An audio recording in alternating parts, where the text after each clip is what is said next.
Hello, guys. My name's Capybara King, and I'm here with Pierce from Land and Fishing, and we actually forgot to start recording the first part, so Yes, we we're did. gonna go through a little bit. So the first question we have is, why did you start your channel?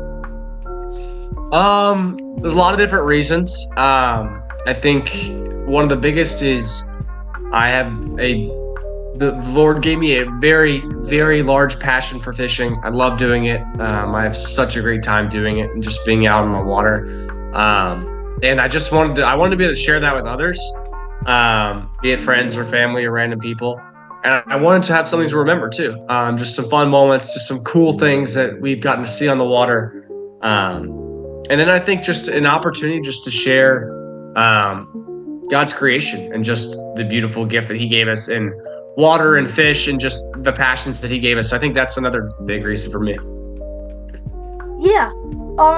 You also have 2,000 subscribers. How do you get that many views and subscribers in your channel? So over the years, I've really learned that just with interactions and stuff, it's not the so much about the views and subscribers, but it's about the people that I can influence. And if that's influencing one person and making a positive impact on them, like that's a win for me. And just like you.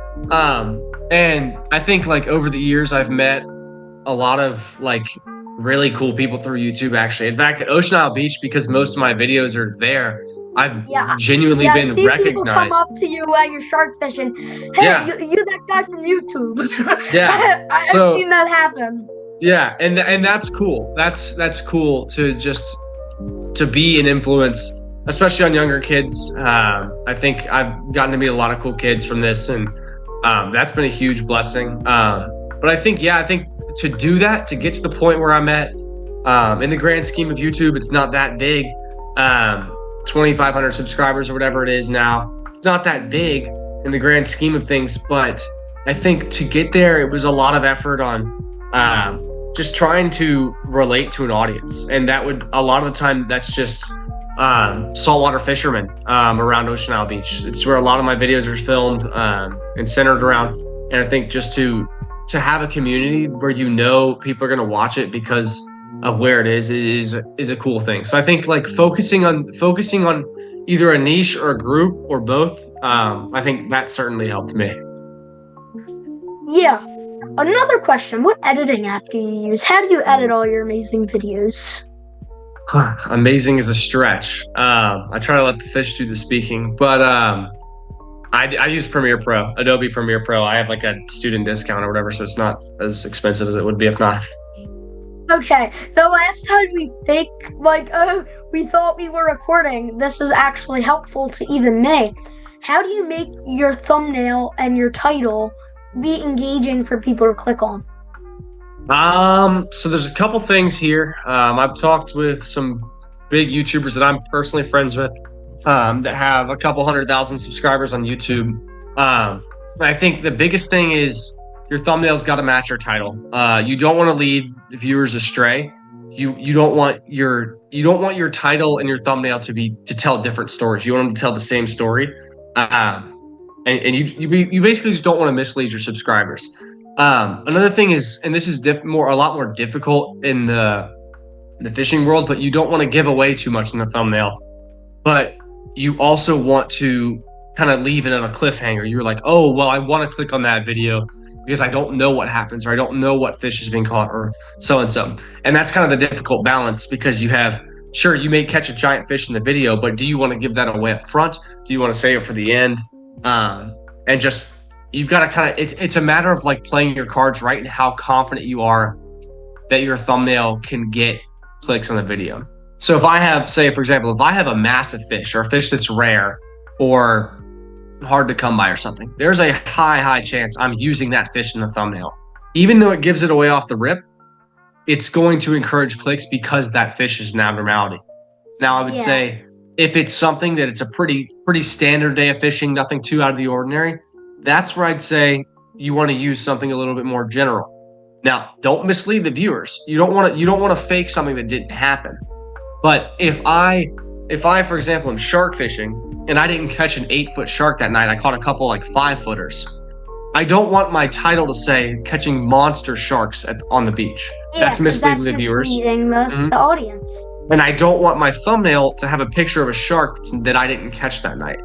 Instead, to encourage people to click on that video without misleading them, I would say something like the title would be Catching Sharks Off the Beach or Shark Fishing Off the Beach, with either a picture, like, a small shark isn't necessarily the greatest thing to click on off the rip. If you put the small shark straight in the thumbnail, it's really like, well, I mean, okay. But you want to leave them on a little bit of a cliffhanger. So in that case, I always like to put either me fighting the fish, the rod bent over, to leave some sort of mystery and like some way for the viewer to click on it, if that makes sense. Yeah, that makes a lot of sense. What is your favorite fish to catch in fresh and salt water? Okay, I'll start with freshwater since freshwater, I like saltwater more. I would definitely have to go with the largemouth bass. There's a lot of cool freshwater fish, don't get me wrong, but I just don't think there's a better freshwater game fish than the largemouth bass. You can target them so many ways: live bait, artificial bait, flies, top water, spinner baits, swim baits. There's really so many things that get them. You could catch them on anything, honestly. And I think that's the cool part. I think the widespread nature of them is the cool part. I can go across the country to California and go in a pond and catch the same fish I catch in my backyard here in North Carolina. So Yeah. I think that's pretty cool that it's pretty standard across the country, and it's widespread and well known. For saltwater, there's so many, it's hard to narrow it down to one.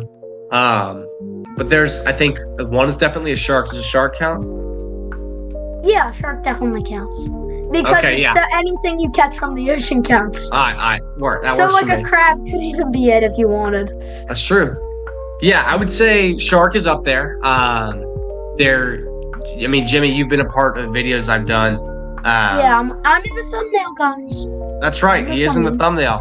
And there's just nothing better than being hooked up to just an absolute giant creature that is potentially longer than you and has been longer than me and definitely longer than Jimmy in a multitude of occasions.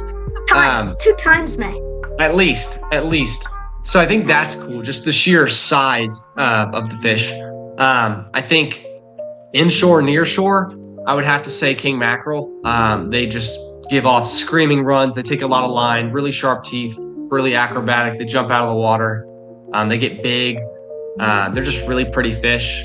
I think offshore pelagic, I'd say like a mahi or a wahoo, both just gorgeous fish, really aggressive feeders, both super good eating. And then I would say the last one that kind of gets overlooked a little bit is a grouper. And I love to bottom fish.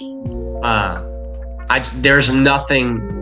It is hard. It is hard to get a grouper the first 10 feet off the bottom. And that challenge to me is what keeps me coming back, I think.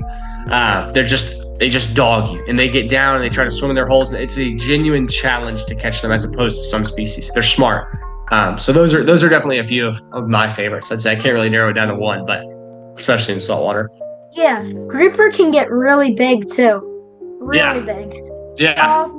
What do you think the hardest fish to catch? Like fresh, salt, out far, the shore. What do you think the hardest one out of all of them is to get?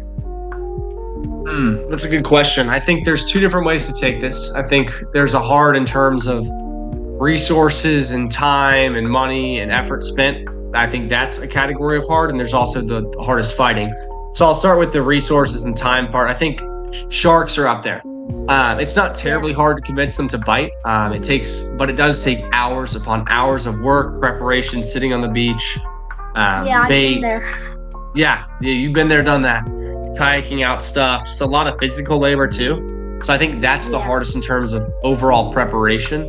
But in terms of hardest fighting fish, hands down an amberjack. There is nothing stronger in the ocean. I am fully confident of that. Pound for pound, it's got to be the hardest fighting fish in the ocean. And I recently had the hardest fight I've ever caught or I've ever had with a fish. It was like an 80-pound amberjack, just absolutely massive. And I'm gonna have like, to make a video on that. oh, it's coming. It's coming. Here, wait. I'll give you a sneak peek. Okay. Here, Guys, we're about to get a sneak peek. I'll give you a thumbnail of this thing. Absolutely ginormous. Wait, 1 second. This thing was like, oh, can you see it? My God. Yeah, Dude, that's like not even half of me. yeah, it'd eat you. But it was just, I mean, we fought it. I fought it for like 10, 15 minutes. It felt like my back was gonna break. They take really hard runs straight to the bottom, trying to break you off.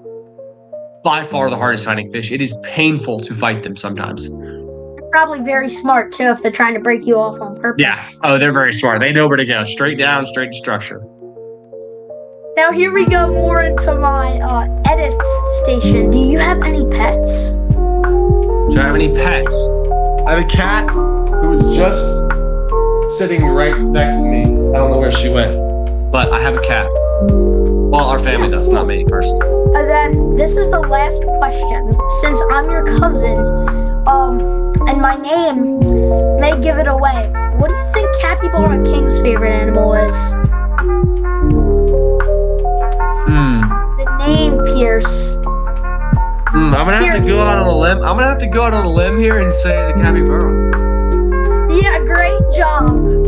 Great job. Guys, applause emoji in the chat. That's amazing. Okay, guys. Well, Pierce, thank you for your time, and your viewers will be watching this too. So, hello, and thank you all for watching. I'm Capybara King. This is Landon Fishing. This is the Animal Experts. See you next time. Peace. Thank you.